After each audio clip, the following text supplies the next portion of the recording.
when starting Steelrising, I find the best class to begin with is the bodyguard. We have others that we can pick from, and if you already know which build it is that you want to go for, you can pick one that gives you an advantage to this.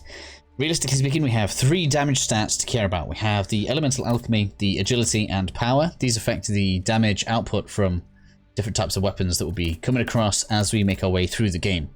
However, the most flexible start is definitely the bodyguard here, because it has the durability and engineering, which are both useful stats for every build, as they're going to make you tougher. The engineering is going to increase your armor, mean you'll take less damage, as well as give you more drops. So you're going to get more loot from enemies, which is useful because we are going to need those drops when it comes to getting ammunition for some of the ranged weapons in the game. So if you already have something in mind that you want to do, maybe you want to do more elemental damage, maybe you want to do more mobility damage, or maybe you want to do more knockdowns, maybe you can pick one of these already. But overall, bodyguard is going to be the one that we're going to be picking for the walkthrough. Now, of course, we are going to be skipping all of the cutscenes as we go through this. This isn't really a story through, even if I do enjoy watching the cutscenes. If you want a full combat breakdown, I already have that on the channel, but we're just going to deal with this first guy right here as quickly as we can. Get used to the controls with this one as much as you want to. Obviously, it's going to tell us about the oil barrette here. I'm not going to aim for the 0 healing run for the walkthrough, but just bear in mind that if you can get through the game without using the oil barrette, that is one of the trophies that we have available, so just bear that in mind. I don't know whether or not that interacts with the oil vials that we can drop from enemies. I haven't tested that yet. So if anybody happens to do that and can let us know, feel free to tell us in the comments. For now then, we just want to get through the first few enemies as quickly as we can. Now, as you can see, this weapon that we have with the bodyguard, it has a lot of knockdown on it, so if we hit this guy with the R2, it's going to knock most enemies down, which is real useful, but the range on it is a little bit short. So it's not my favorite starting weapon, even if I think this starting class is going to give us the most flexible start. So we're going to want to replace this pretty quickly, which is going to be the aim by the end of this episode, is to have the weapon changed. It's only going to cost us 1500 of the anima. So a few kills and a few item pickups and we should be golden. We're getting knocked out of our hits real easy as well. That's another issue here. Now, you may see that my stamina is regenerating. That is a risk-reward system this game has. So when we run out of stamina, you can see that we get the stamina bar moving the way down. We press triangle to replenish the stamina at the cost of potentially freezing ourselves solid. So just have to bear that in mind. But more often than not, it's better to be using it anyways. Getting a bit close there.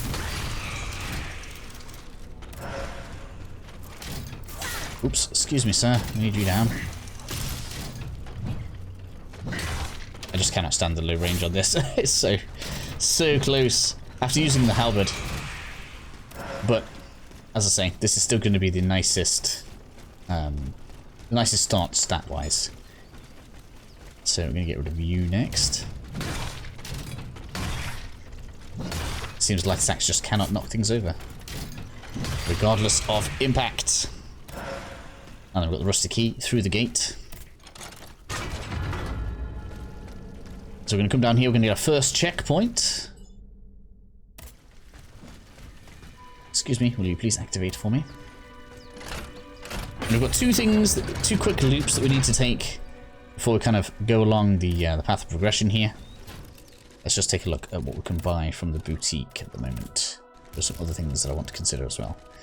Yes, so the first thing we actually want is the avaricious module in there. So we're going to go ahead and we're going to use this. It's going to give us the 617. That's just going to increase the rate at which we gain, I can't remember what it's called now, anima. So we're going to grab that and we're going to equip it straight away. It's just going to overall mean that we gain more anima over the course of the game, so it's going to pay itself off quicker the earlier we get it. Oops, excuse me. So now we're going to come around here.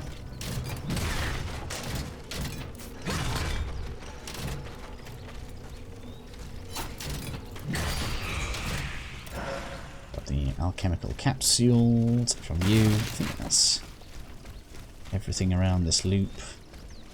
Oops. Get caught on there. And then next up then, I find the easiest thing to do is if we go slowly and just kind of walk off, I I think it's meant to be teaching us that we can do jumping attacks, but if we just come behind this and get a nice stealth attack on there, just making that one nice and easy. And you can farm that one if you want to for some really easy anima. We should have a guy right here, sneak up on you. Continue on around.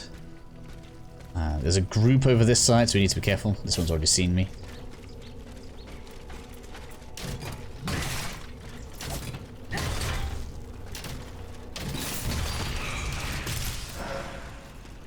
Spirit of Essence is good. Where are you?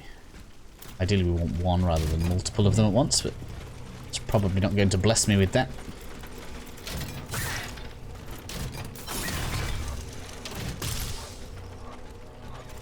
Excusez-moi, good sirs.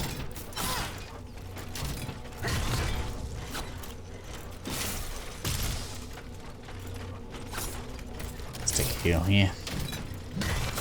Ouch.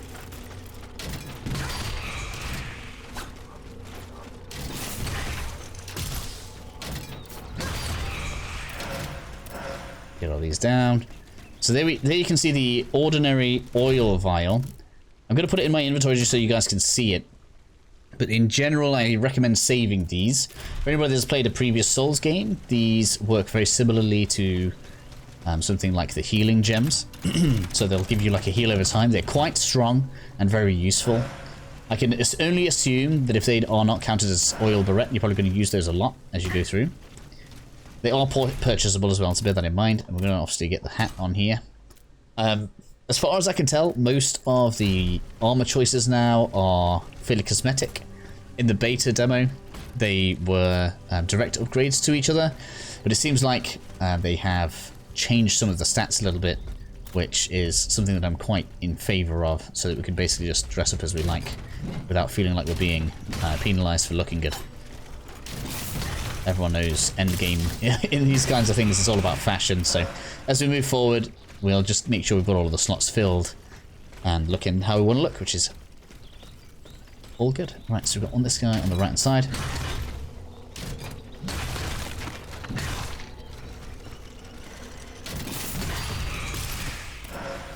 Something to note as well is a lot of the trophies are action related, so there's a lot of freeze enemies 50 times, burn enemies 50 times, break their stance 50 times. So you see when you hit this guy, you can see the diamond is just filling up a little bit over time.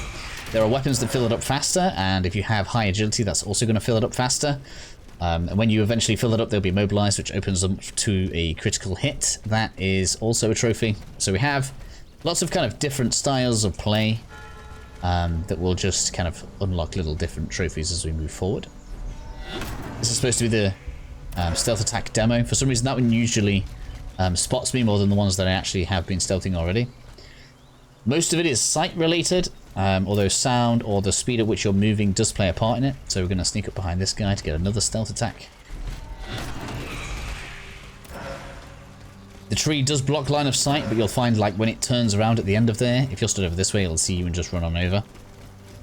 Here we're going to get another module, which is what we equipped earlier to be getting more anima. This one gives you more health. I'm going to wait out before I go ahead and equip that one. We want to grab ourselves a key module, which is going to unlock more slots. And for that, we should get it from this unstable lancer. We're not going to fight this right now. We're actually just going to run straight on past it, because there's a rather nice item literally on the other side of this tree that we can use to give ourselves an advantage against it. So we're going to go ahead and get the shield musket. So for those that don't know, once we've got two weapons equipped, if we press up on the D-pad, you can see that we change the weapon that we have equipped. This inflicts ice, so we'll demonstrate this on here, and this is why I was saying we want to make sure that we've got bullets coming in, because we can fire these off, freeze enemies still, which is rather nice, especially for this really heavy weapon that we can now charge up, do some real cool damage. All we need to do now is jump off the bridge, and now we can go ahead and deal with the boss.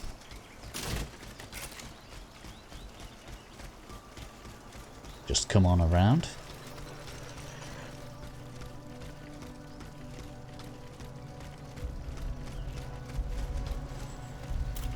Now, we don't want to fight this in this arena really, because there's an enemy in there, and there's an enemy on the left side as well that will aggro with it. So, whoops, we're actually going to choose to draw it into the cave.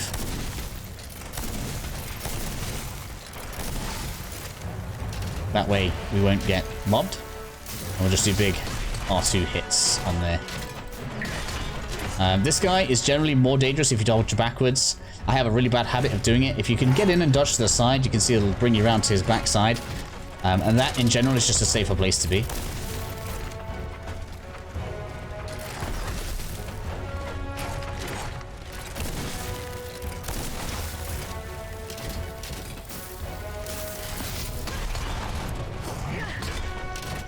Doesn't have a good follow-up attack on there either.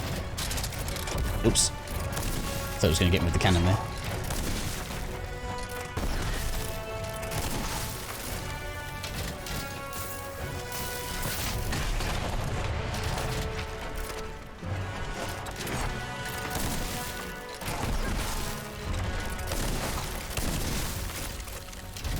Come here, you.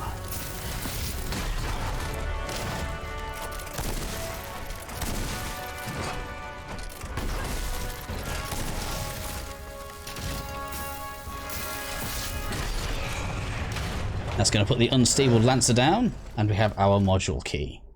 Now, you see the bottom right, my anima there is glowing bright orange. That means we have enough anima to level up. But again, because I'm a glutton for punishment, we're not going to level up right now. Instead, we are actually going to purchase the halberd, which is what I think is the easily decidable best starter weapon. So we're going to take the halberd now. And we're going to go ahead and equip that. So as you can see, we're pretty much completely different to how we started already. We're going to go ahead and pick some lore up. You guys can read that in your own time. So here's one of the guys that we didn't want aggro on us before. So I'm going to show you guys why I like this weapon so much, and it's because basically the charged R2 has great closing distance on it and allows us to pretty safely put in some good damage. And once we upgrade that a couple of times, its impact stats, let me just show you guys on the weapon here. You can see impact underneath where the weight is. Once that hits around 100, which is in a couple of upgrades away, that'll knock most enemies over, meaning that we can pretty much stun them down. And a lot of the time you can just press R2 straight away to get a second attack in and be doing really, really good amounts of damage with the halberd. This could actually be a really good weapon to stay with. I haven't tested all of the different weapon setups just yet, but it is definitely a solid foundation for the early game. With that being said then, make sure you're all rested up and you're ready to move on to the next part of the video. Should I say next part of the starting area, which is where the next video will pick up from.